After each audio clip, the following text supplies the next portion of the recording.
요 네 가지가 먼저 좀 잘 잡혀 있어야 여러분들이 문법하는데 전혀 어려움이 없을 거예요. 미안해. 전혀라는 단어는 좀 너무 과장했고, 그닥 어려움이 없을 거예요. 이게 흔들리면, 뭐지 하다가 그냥 또 틀려버리고, 그리고 이런 것들은 바로바로 우리가 쭉쭉 나와줘야 돼요. 먼저 품사의 체계부터 한번 해봅시다. 자, 그러면은 정의할 때 항상 품사에 대해서 먼저 정의해야 돼요. 자, 품사란? 단어를 기준에 맞춰서 어떻게 한 거? 분류해 놓은 거. 저거, 알겠지? 단어를 기준에 맞춰 분류한 거.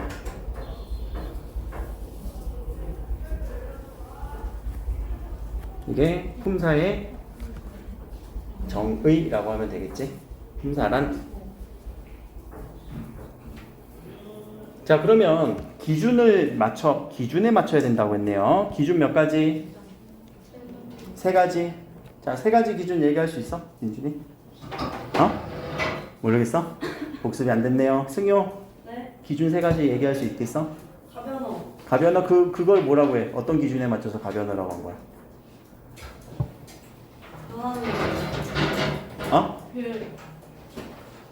잘 안 보이는구나. 용언? 아이고, 거봐 흔들린다. 승엽이 기준 몰라? 거봐 여기 복습 내가 딱 알아봤어. 하윤이 기준 세 가지. 모르겠어? 예림이는 알겠어? 기능, 형태. 하나 더? 오케이. 자, 1번 형태, 2번 기능, 3번 의미에 따라서 묶어줄 수 있어야 돼요. 자, 이 개념이 뭐냐면 우리 국어에서 단어가 몇 개나 있을까? 몇 개 있을까? 찍어봐. 3만 개. 3만 개? 한 52만 개 있다고 해요. 52만 개. 그럼 52만 개의 단어를 우리는 각각의 단어지만 걔네들을 기준에 맞춰서 이렇게 묶어본 거야. 품 안에 넣는다라고 해서 내가 품사라고 설명을 가끔 하거든. 묶어본 거예요. 그네들을 이렇게 묶어보니까 형태 기준으로 얘기하니까 처음에 변하지 않는 애들이 있어. 불변어. 단어가 절대 안 변하더라고 얘네는. 근데 어떤 애들은 변해. 이렇게 활용하면서 변하는 양상을 보여. 그걸 가변어라고 하죠. 그릴 수 있어야 돼요. 자, 기능이라는 단어의 의미는 뭐니? 기능. 무슨 기능을 하다? 기능. 기능이라는 뜻은? 잠깐만. 얘들아, 기능을 하다. 기능이 뭘까? 기능. 펜의 기능. 핸드폰의 역할. 그치? 그 안에서 뭘 하느냐라는 거죠. 인형, 연운가?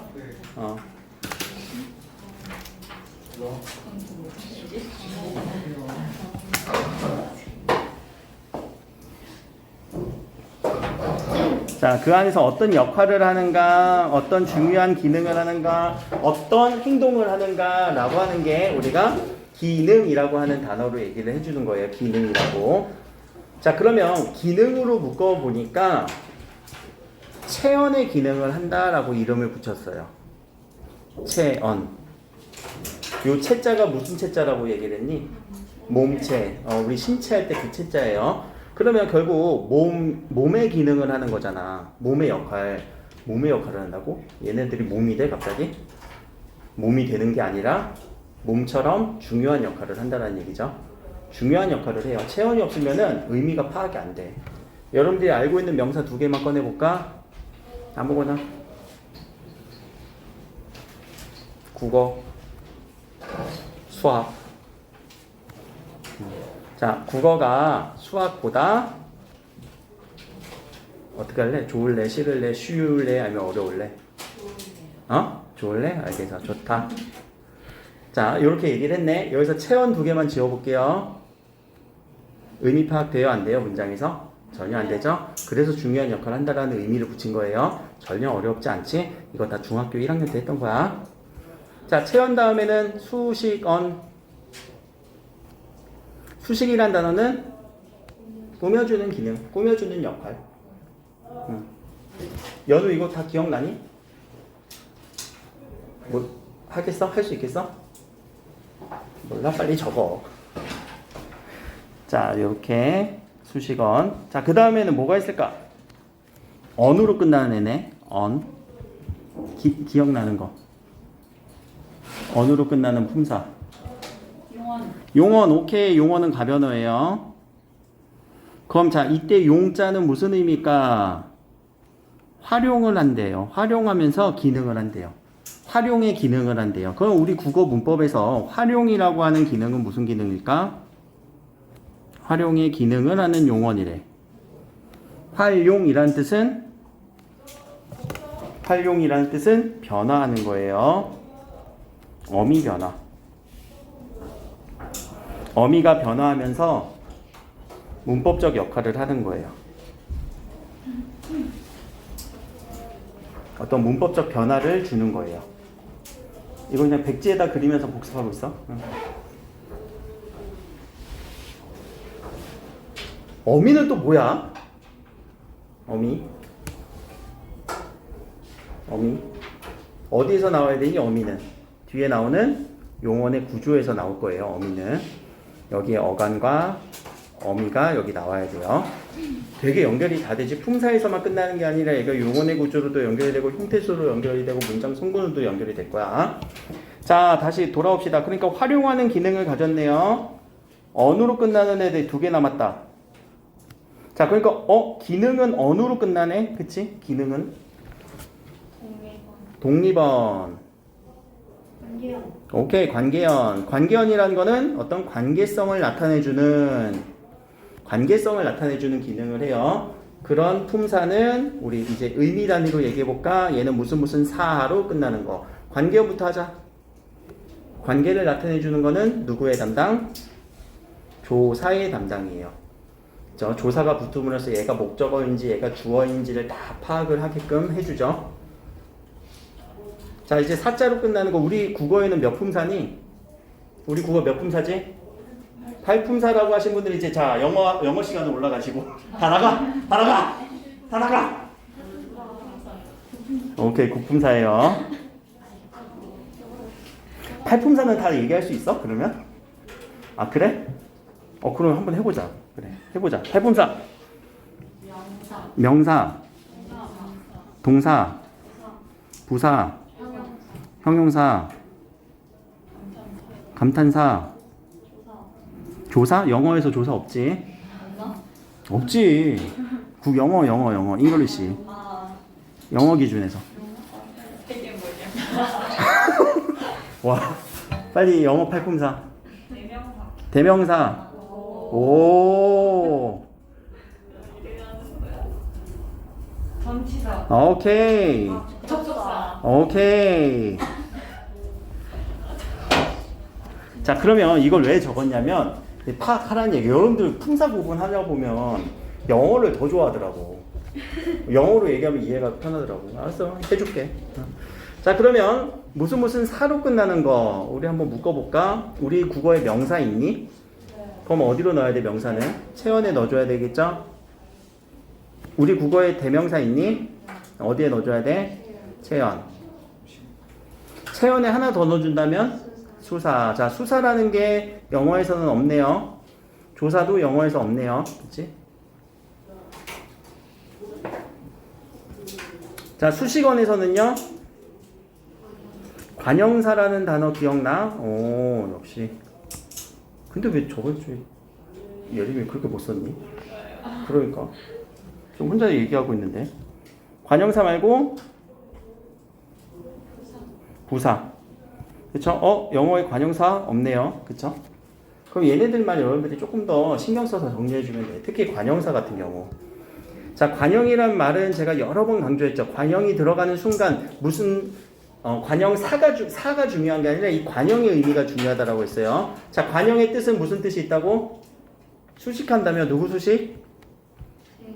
다 나왔어. 누구 수식? 체언 수식. 자, 관형사에 우리 계속 얘기하자. 우리 유래를 좀 봅시다. 관형사라고 하는 이 관형이라고 하는 어원을 한번 볼게요. 이거 조선시대에서 나온 거예요.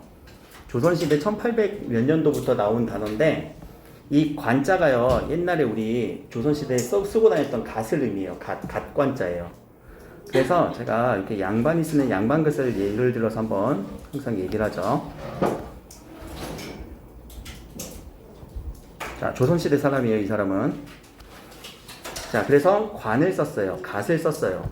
자, 조선시대 사람이니까 이 갓을 한번 벗겨볼까? 갓을 벗으면 어떻게 되니, 머리가? 동그래요. 동그란 상투머리가 이렇게 있겠지? 그치?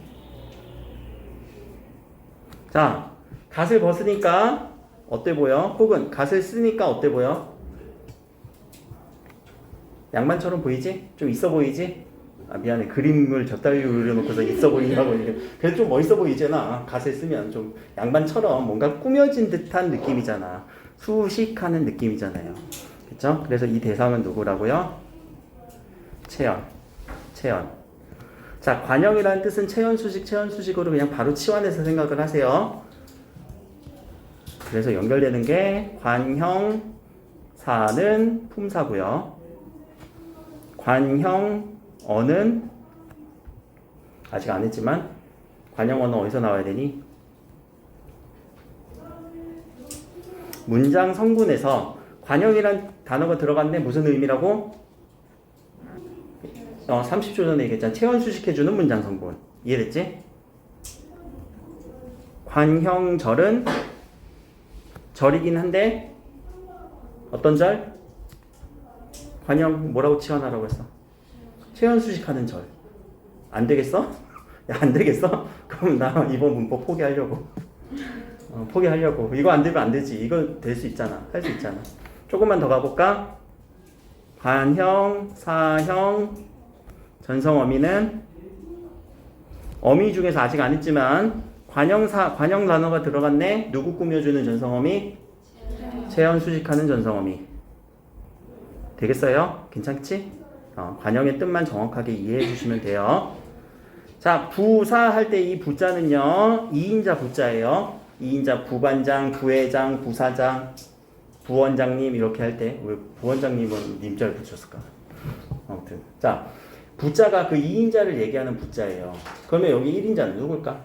수식어의 1인자는? 수식어의 1인자? 뭐 둘 중에 한 명밖에 없잖아.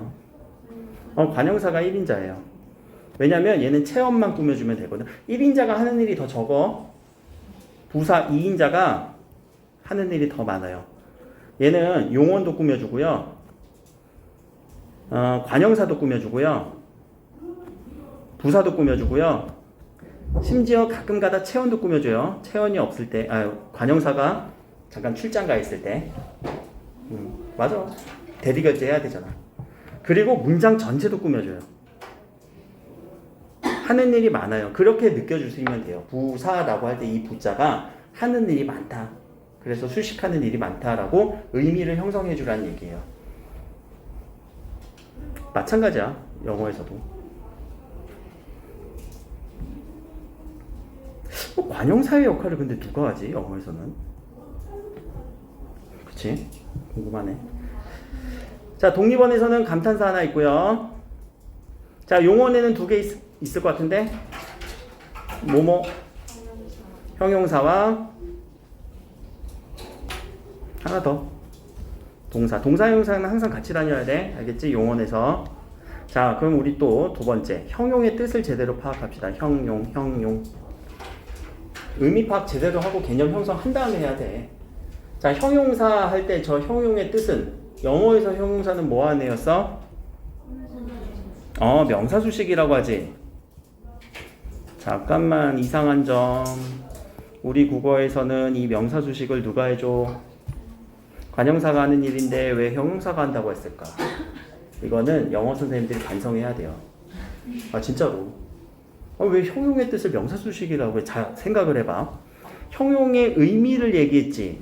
근데 명사수식이라는 거는 의미가 아닐걸? 뭐야? 그치, 기능을 얘기했잖아. 아니, 의미를 얘기하라고, 형용의 뜻을. 이 형용은요, 형용할 수가 없네. 상태나 성질을 얘기할 수가 없네. 상태, 성질이에요. 이때 형용도 상태, 성질이에요. 똑같아요. 여러분들 알고 있는 형용사 다 꺼내보자. 영어에서. 영어.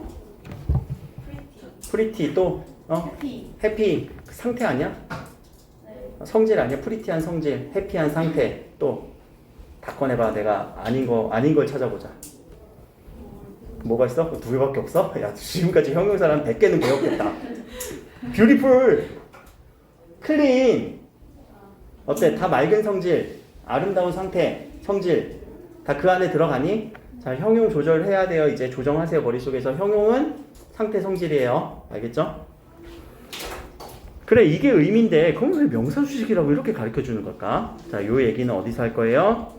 여기서 할 거예요. 알겠죠? 명사수식 하는 기능 있어요. 근데 이따가 할게요. 자, 그래서 요 구품사를 여러분들이 그려주실 수 있어야 돼요. 먼저 이 구품사 책에 언제 배웠다고요? 중학교 1학년 때. 중학교 1학년 때. 그러니까 다 까먹었겠지? 문법을 외우려고만 했으니까. 근데 단어를 보고 이 글자들의 의미만 제대로 알고 있으면 사실 외워야 되는 건 이 글자들의 의미였어. 이런 의미들이 무슨 의미인지만 정확하게 파악을 했었어야지 그 기억이 오래 가는데 그냥 외웠을 거예요. 아마 의미 파악 없이. 그렇죠? 다시 복습하세요. 의미를 기억해 주세요. 의미. 수사라는 건 뭘까? 수사. 저때 수는 뭐 범죄 수사하는 걸까?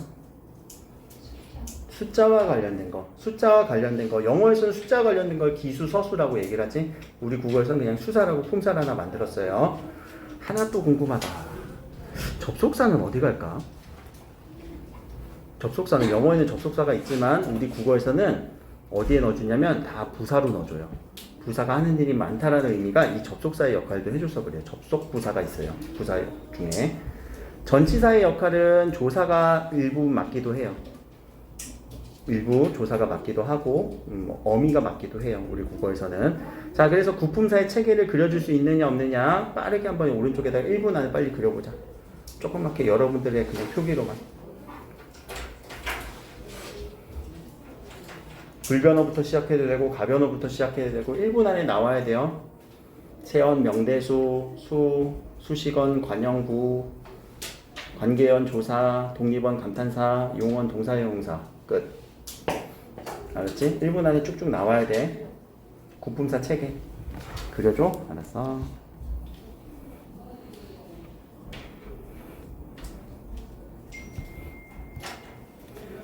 불변어부터 시작을 할 거면은 불변어, 가변어, 체언, 수식언, 관계언, 독립언, 용언, 명, 대, 수, 관형사, 도사, 조사, 감탄사, 동사, 형용사 이렇게 그려줄 수 있어야 된다는 얘기예요. 자, 그리고 하나만 넣어줍시다. 가변어에 이 조사 중에서 서술격 조사가 하나 있어요. 서술격 조사이다. 이 친구 하나만 더 넣어주세요. 가변어에서 가변어처럼 활용해요. 활용하는 그런 느낌이 있어요. 변해요. 서술격 조사이다. 나는 고등학생이다. 나는 고등학생이 되었다. 나는 고등학생이었다. 나는 고등학생이면 좋겠다. 그런 부분들이 어미 활용하면서 그런 느낌이 여전히 있죠. 어미는 아니지만 활용의 성질이 있어서 그래요. 이거 막 보고 그리면 안 돼. 지금 머릿속에 있어야 돼. 알겠지? 다 그랬지? 자, 이어서 문장의 성분. 문장 성분은 우리 무슨 어로 끝납니다. 땡땡어. 그리고 몇 개의 성분이 있냐면 7개의 성분이 있어요. 자, 7개의 성분 한번 쭉 얘기해 볼까? 알고 계신 분? 7성분, 문장 성분. 무슨 어로 끝나는 거. 서술어, 주어, 응? 목적어, 오케이. 부 뭐 나온 것 같은데? 부 뭐? 부사어. 7개야. 독립어. 수식어? 얘네들이 수식해주는 애들. 보어. 영어에도 보어 자리 있잖아. I am 보어 자리. 그치? 비동사 뒤에 보어 자리 나오잖아.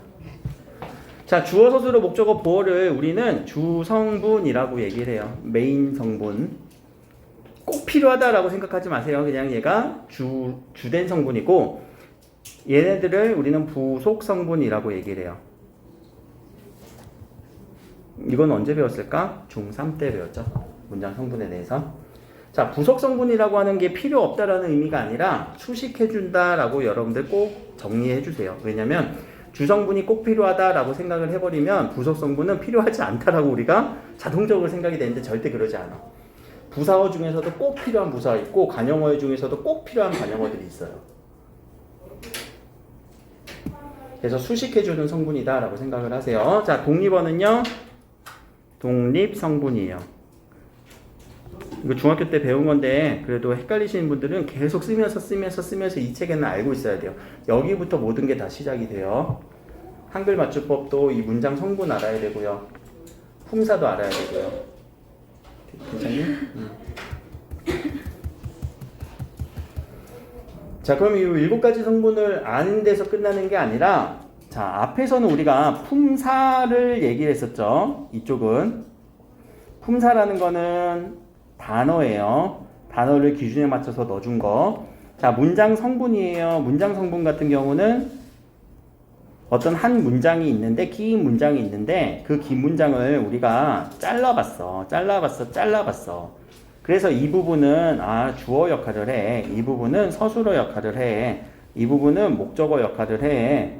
이 부분은 부사어 역할을 해. 라고 그 부분을 나눠준 게 문장 성분이에요. 그러면 이 주어 자리에는 이 품사의 단어가 와서 쓰일 수가 있겠지. 어떤 단어가 와서 쓰일 수 있을지 우리가 그런 것까지도 연결해 줘야 돼요.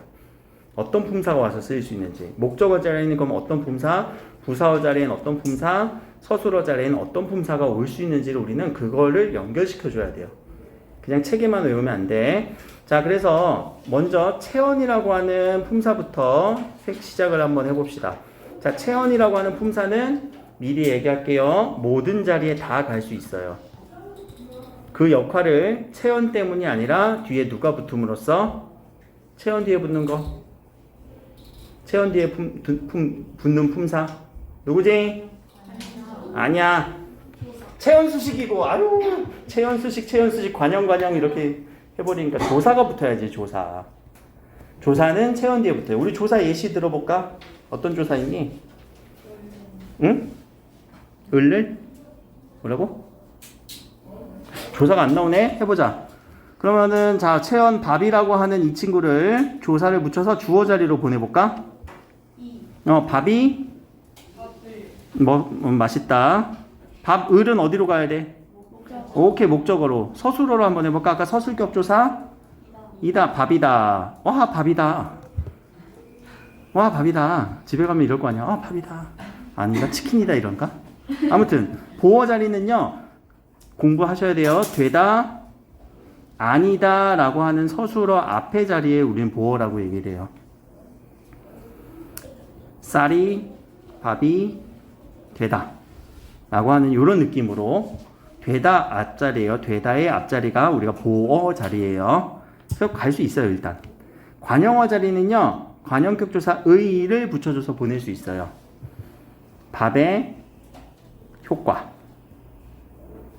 그럼 왠지 효과라고 하는 체언을 꾸며주는 느낌이지. 그치? 밥의 효과. 자, 부사어는 상당히 많아요. 의로, 에서, 에게 상당히 많기 때문에 나중에 우리 부사어 찾는 역할 연습도 한번 해봅시다. 부사어를 잘 찾아주면 그게 실력이에요, 사실. 되게 안 중요한 것처럼 보이잖아. 아니, 너무 중요해, 부사어가. 자, 그래서 체언은 일단 모든 자리에 갈 수 있어요. 이해되셨죠? 누구 때문에? 조사 때문에. 그래서 이렇게 문장 성분을 결정해주는 조사를 우리는 격조사라고 얘기를 해요. 그래서 7가지 격조사를 배웠을 거예요.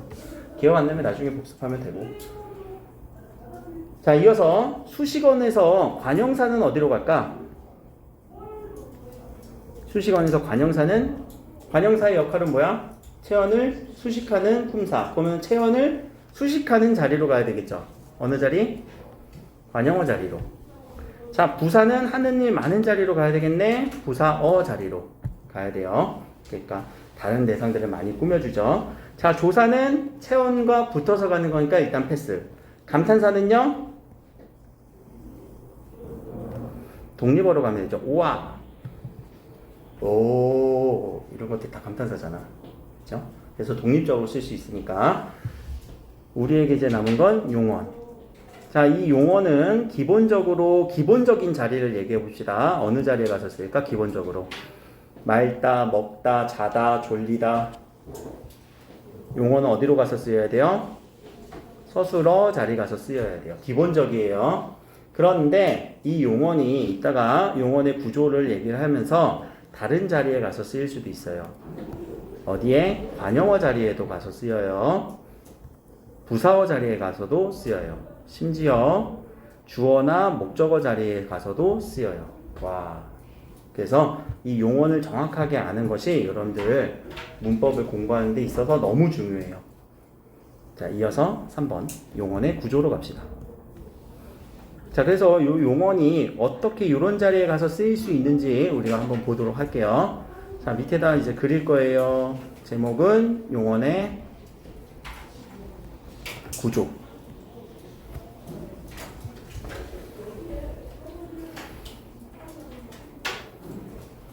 저랑 1월 때부터 하신 분들은 진짜 한 10번 이상 그린 것 같은데, 온라인을 통해서 또는 수업 시간에 그랬던 것 같긴 한데, 괜찮아. 또 하면 되지 뭐. 괜찮아. 할 때까지 하면 되지 뭐. 자, 용언의 구조. 용언은요, 우리가 크게 보면 두 구조로 나뉘는데, 어간이라고 하는 구조와 어미라고 하는 부분이 있어요. 자, 이 간자의 의미가 뭐냐면은 식물의 줄기를 의미해요. 나무를 하나 그리면 식물의 줄기, 이쪽 나무 기둥이 되겠죠. 자, 이쪽 줄기는 바람이 불면, 이 설명도 내가 여러 번 했잖아. 맨날 설명 똑같이 하지 않니? 바람이 불면 이 줄기는 흔들릴까 안 흔들릴까?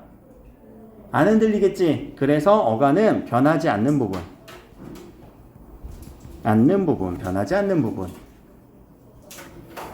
자, 어미 할 때 이 미자는 꼬리 미자예요. 끝부분. 이런 끝부분들은 바람이 살랑살랑 불면 흔들흔들 하죠. 그래서 변하는 부분.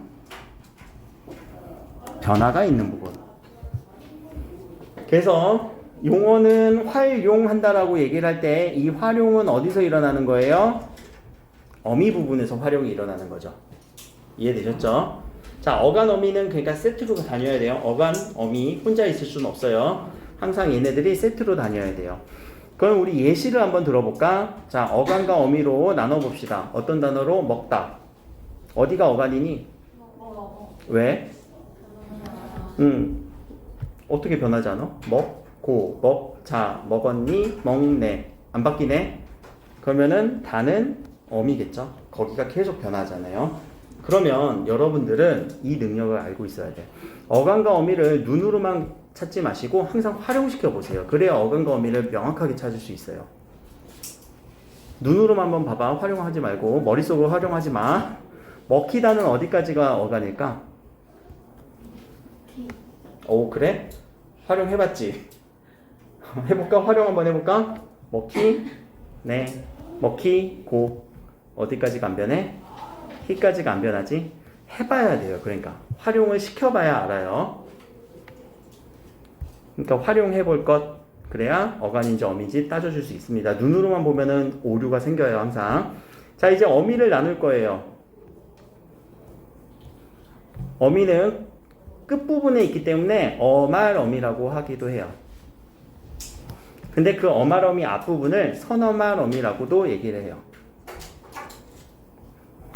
어말어미는 끝부분에 있는 어미, 어말이라는 거는 끝이잖아요. 말이라는 게 끝말자고요. 단어의 말에 있어요. 끝에 있어요. 선어말어미는 그 어말어미의 앞에 있어요. 그럼 먹다를 가지고 우리 선어말어미를 하나 넣어볼까? 얻다. 이렇게 하면 어간먹, 서나말어미 엇, 어말어미 다. 보다로 한번 해볼까? 보, 시, 다. 서나말어미 시.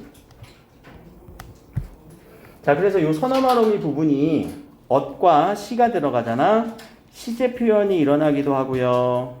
높임 표현이 일어나기도 해요. 지금 아직 여기 안 들어갔지? 시제 표현, 높임 표현? 어디 들어가서 어느 그래? 들어갔어 학교에서? 빨리 가자 우리. 할 게 많다. 자, 어말어미는 그럼 이 끝부분에서 또 나뉘어요. 첫 번째, 문장을 끝내주는 종결어미. 종결어미 문장을 기본형으로 끝내줄 때 우리 평서형이라고 해요. 뭐뭐한다. 그치? 의문형으로 끝내주기도 해요. 뭐뭐하니. 청유형으로 끝내주기도 해요. 뭐뭐하자. 명령형으로 끝내주기도 해요. 뭐뭐해라. 감탄형으로 끝내주기도 해요. 뭐뭐하는구나. 그래서 이 5가지 종결어미를 알고 있어야 상대높임법 처리가 돼요. 이번에 광동고가 할 게 많어. 그러니까 조금 이제 힘들 수도 있는 게 작년 1학기 중간고사 때 경민고에서 했던 의문 변동이 있고 의고에서 했던 문법 요소 파트를 여러분들은 이번에 다 해요. 그냥 문법만 몰아서 문학 없이. 그러니까 힘들어. 어디? 의문 다음에 청유. 명령, 감탄. 자, 종결어미 다음에는 종결시키지 않고 문장을 계속 이어주는 연결어미가 쓰여요. 연결어미도 뭐 더 자세히 나눠줄 수 있지만 일단은 보류. 자, 여기가 중요합니다. 제가 하고 싶었던 메인 파트는 여기에요. 전성어미라는 단어. 자, 전성어미의 의미는 전환을 시켜줘요. 뭐를? 성분을 혹은 성질을 전환시켜주는 어미예요. 뭘 바꿔준다고요? 성분을. 성분을 바꿔준다고? 무슨 성분? 문장의 성분을. 자, 원래 용어는 그러면 무슨 성분에 가서 쓰인다고요? 기본적으로 용어는 기본적으로 무슨 성분? 서술어 성분에 가서 쓰여요. 용어는 기본적으로 서술어 자리에 가서 쓰여야 되는데 서술어 자리에 가서 쓰이지 않고 성질을, 성분을 바꿔줘요. 3가지 성분으로. 명사형 전성어미,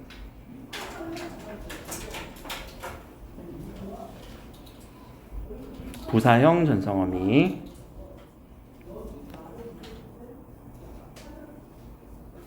관형사형 전성어미.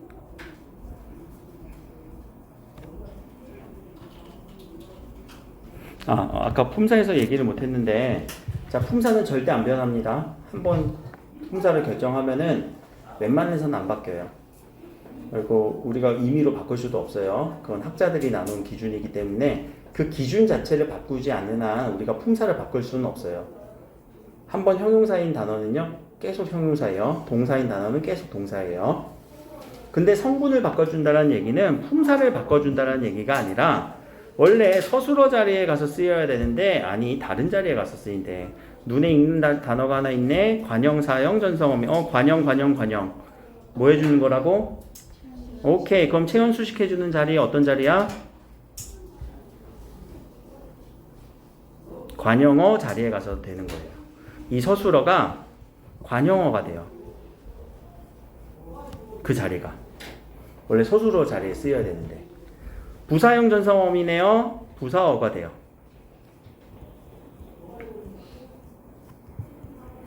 명사형 전성어미네요. 그럼 무슨 어가 돼야 되니? 명사어가 있니? 없지. 근데 명사의 특징은 뒤에 누가 붙어? 조사가 붙음으로써 이 조사의 역할 때문에 결정이 다 되죠. 자, 그러니까 서술어는 명사처럼 쓰여서 뒤에 조사를 달고 다니면서 명사는 아까 어떤 성분으로 갈 수 있다고 했어? 체어는 조사만 붙으면 다 갈 수 있지. 그래. 이론적으로는 그래요. 자, 그러니까 아까 제가 얘기했던 주어로도 갈 수 있어요. 목적으로도 갈 수 있어요. 그쵸? 보어로도 갈 수 있어요. 관형으로도 갈 수 있고요. 부사어로도 갈 수 있어요. 여기까지가 용언의 구조예요. 이 구조는 무조건 그려야 돼요. 무조건 그려야 돼요. 알겠죠? 제가 수업을 녹화를 해놓고 있으니까 이 녹화를 영상을 클래스룸에 올릴게요. 오늘 처음 오신 분들이나 아직 최근에 오신 분들은 제가 클래스룸 주소 단체 카톡방에 남겨드릴게요. 가입하셔서 복습하세요. 자, 서술어 자리에 쓰여요. 근데 얘가 다른 자리로도 쓰일 수 있다는 거예요. 근데 품사는 절대 안 변해요. 동사가 쓰였으면 관용어 자리에서도 동사예요. 관용어 자리에 쓰이는 동사예요. 어렵지, 여기부터. 관용어는 동사인데 관용사용 전성어이기 때문에 얘가 관용사처럼 쓰였어 라는 말이에요. 근데 반대로 한번 생각을 해보자. 관용어 입장에서 우리 한 번만 생각을 해보자. 관용어 입장에서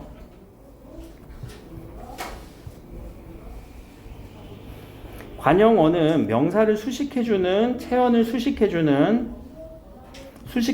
문장 성분이거든. 그치? 그러면 이 관용어 자리에 올 수 있는 애들은 누구였니? 품사는 1번 품사에서 관용사가 올 수 있었지. 자, 요것도 중요해. 써줘야 돼. 2번 체언 플러스 관용격 조사 의가 붙어서 우리 관용어 자리에 쓰였죠. 3번 관형사형 용언에서 용언에 관형사형 전성어미 미가 쓰여서 요 관용어 자리에 쓰여요. 이렇게 세 가지가 올 수 있어요. 자, 책을 한번 꾸며 볼게. 자, 관형사가 쓰이면은 우리는 어떤 책이 될 수 있을까? 우리 책 뉴의 느낌이 있는 거. 우리 뉴의 느낌으로 한번 해보자. 무슨 책이니? 책을 꾸며줘봐. 새 책? 오케이. 새 책. 근데 새로운 책도 되지 않아? 뉴 책 하면? 뉴북 하면? 자, 새로운이라고 할 때는 얘는 기본형이 누구냐? 새롭다에서 온 애야. 자, 새롭다라고 하는 친구가 새로운으로 형태가 바뀌어요? 안 바뀌어요? 바뀌네. 그럼 가변어네. 그럼 가변어 중에서도 누구? 용언이네. 그래, 용언의 어미 활용이 되면서 뒷부분이 어미 활용이 되면서 꾸며줄 수 있는 성질이 생긴 거지. 요렇게. 그래서 새로운 할 때 요 운자 부분을, 아니 니은 부분을 관형사형 전성어미라고 얘기를 하는 거예요. 이따가 조금 더 볼게요. 의 같은 경우는 뭐 바로는 안 되고 나의 책 이렇게 얘기를 하죠. 그래서 앞에 체언 자리 뒤에 의가 붙으면서 책을 꾸며줄 수 있다.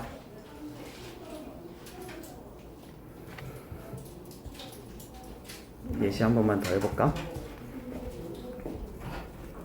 자, 그래서 우리 영어에서 형용사가 아까 명사수식이라고 우리가 보통 이렇게 영어 선생님들이 얘기하잖아. 그럼 명사수식 할 수 있겠지. 왜? 관형사형 전성어미가 쓰이면 명사수식이 될 수 있는 거예요. 자, 말다를 가지고 물을 꾸며줘 볼까? 어떤 물이 돼? 말다물 이렇게 안 그러지? 어떤 물이 돼요? 맑은 물이 돼요. 자, 그러면 어떤 글자가 어떤 글자로 바뀌었어요? 다가 은으로 조금 우리 고급진 언어로 써볼까? 뭐가 된 거야? 활용된 거지. 그치? 그랬을 때 물을 꾸며줄 수 있는 성질이 돼버렸으니까 성분이 되었으니까 이때를 우리는 관형사형 전성어미라고 얘기를 하는 거예요.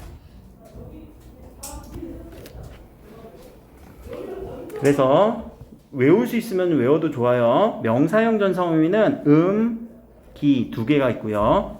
부사형 전성어미는 이건 학자들마다 조금씩 다른데 저는 그냥 다 넣어서 합니다. 개, 도록. 관형사형 전성어미는 는, 을, 던. 네. 내가 이렇게 잡으면 커지더라. 잡고 있을게. 음기 이게도록 은는 을던. 음기 이게도록 은는 을던. 음기 이게도록 은는 을던.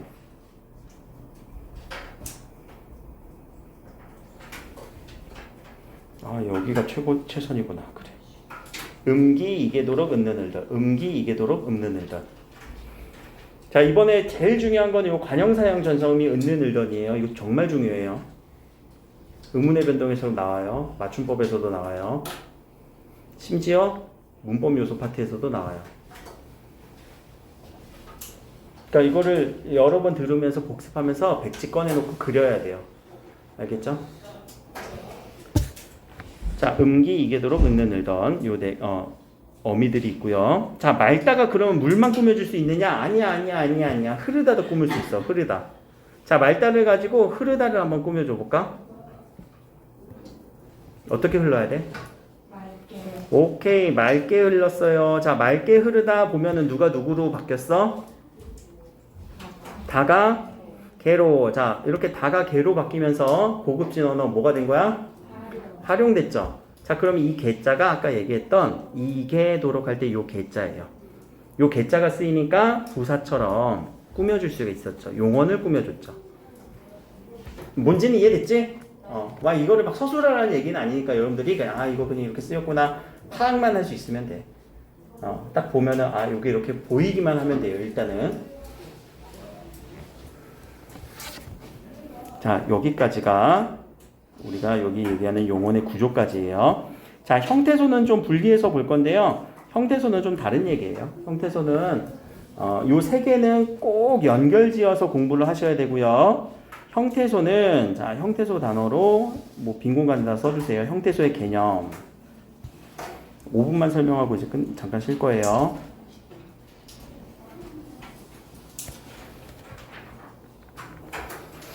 형태소가 중학교 2학년, 중학교 3학년, 이렇게 중학교 1학년 때 좀 이렇게 나눠지면서 막 이렇게 나오긴 하거든, 가끔씩.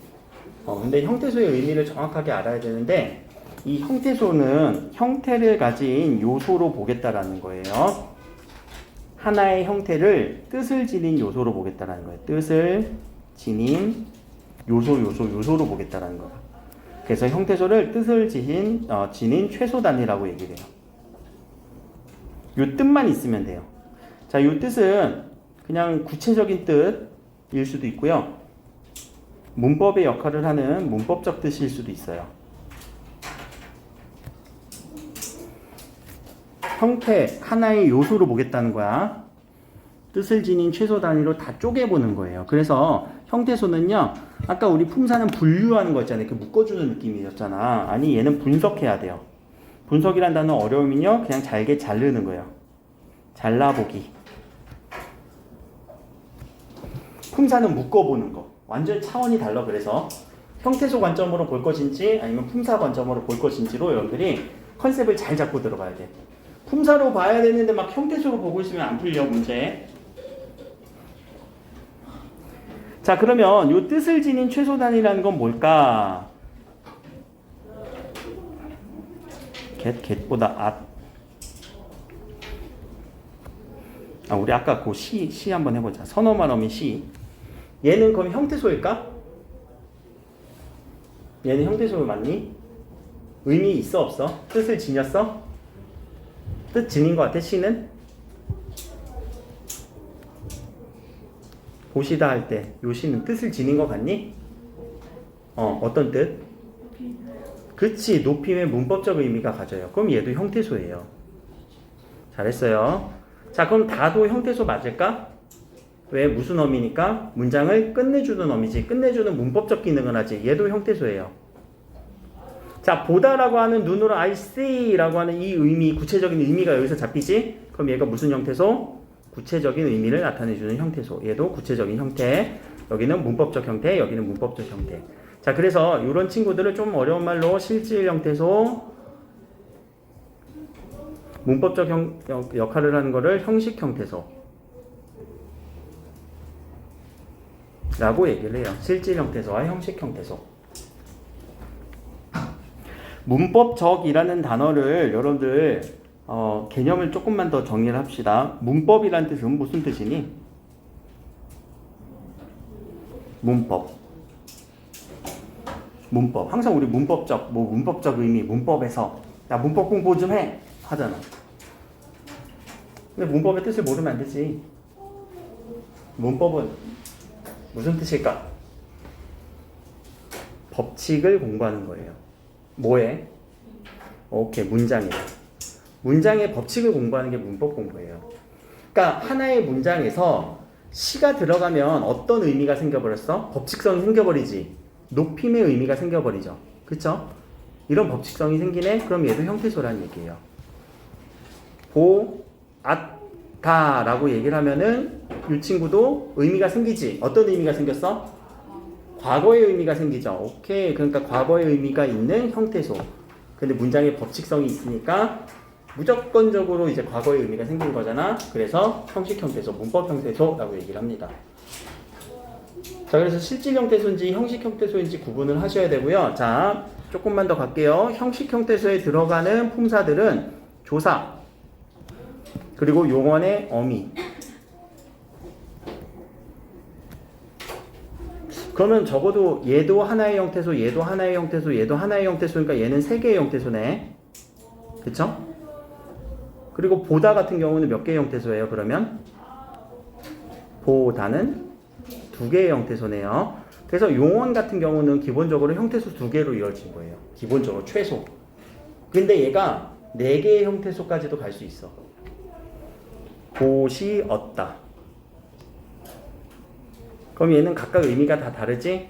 보다, 하시다, 하었다, 다. 그래서 이때는 네 개의 형태소가 돼요. 선어머러미 형태소 이런 것들도 찾아줄 수 있느냐라는 의미. 자, 그리고 형식 형태소에 정말 중요한 게 하나 있는데 접사라고 하는 개념 하나 꼭 알고 있어야 돼요. 접사. 접사는요 언제 나오냐면 그냥은 안 나오고요. 단어를 새롭게 형성해 줄 때, 새로운 단어를 형성해 줄 때 접사가 나와요. 새로운 단어를 형성할 때만 접사가 쓰여요. 자, 이 접자의 의미는 무슨 의미냐면 접착제 할 때 접자예요. 접착. 어떤 의미가 있니? 접착제. 붙여버리는 거지. 누구한테 붙어요? 근. 여기부터 이제 헷갈리지. 어근, 어간, 어미. 아씨. 포기하지 마. 근자는 뿌리 근자야. 단어의 의미가 몰려있는 부분을 어근이라고 해요. 몰라도 괜찮아. 접사만 알면 돼. 자, 그래서 단어를 형성할 때 새로운 단어로 형성해줘요. 예를 한번 들어볼까? 얘들아, 아까 먹다랑 먹히다는 의미가 똑같니? 다르니? 다르지. 전혀 다르지. 근데 이 다른 의미는 누구 때문에 생긴 거야? 히. 근데 이 히는 선어말어미 히인가? 활용되니 안 되니? 활용 안 될걸? 아까 안 됐잖아. 네. 활용해보라고. 그러니까 활용되는지.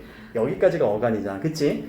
이상하네. 활용도 안 되니까 선어말어미도 아니에요. 그래서 이 의미와 이 의미 차이를 새롭게 만들어주는 얘가 접사라는 거예요. 이런 것들 찾아주는 연습은 계속 하시면 돼요. 근데 뭔지 명확하게 알아야지. 자, 그래서 품사도 변화시켜요. 얘는 새로운 단어가 되면서 품사 변화를 시켜요. 품사 변화도 일어나요. 아까 전성어미들은 품사 변화 못 일으켜. 근데 접사는 일으켜요. 그리고 혼자 쓰일 수는 없어요. 요 히자만 딱 빼서 히라고만 쓸 수 있니? 이상하지? 그러면 그래서 혼자 쓰일 수 없는 그 느낌.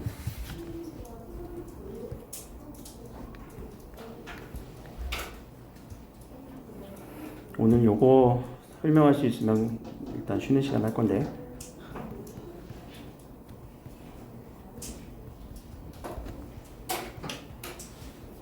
자, 이때 달리기와 이때 달리기는 서로 품사가 다르다. 품사가 다르다. 서술성이 있는 달리기는 어떤 달리기야? 달리기를 달리다. 1번에 달리기, 2번에 달리기. 뛰는 느낌은 어디 있어요? 2번에 있죠. 그쵸? 그러면 서술성의 느낌이 있으니까 얘는 용언일 거예요. 용언 중에서도 동사가 되겠죠. 자, 동사가 됐는데 뒤에 가라고 하는 조사를 붙일 수 있게끔 어떤 활용이 일어났니? 기본형 달리다에서 기로 활용이 된 거죠. 아까 음기. 자, 근데 요 달리기는 품사가 뭘까? 뒤에 조사가 붙었네? 체원이에요. 오케이. 자, 체원인데 얘도 뭔가 달리다에서 온 거 같지? 근데 이 달리다라고 하는 어근에 누가 붙어서?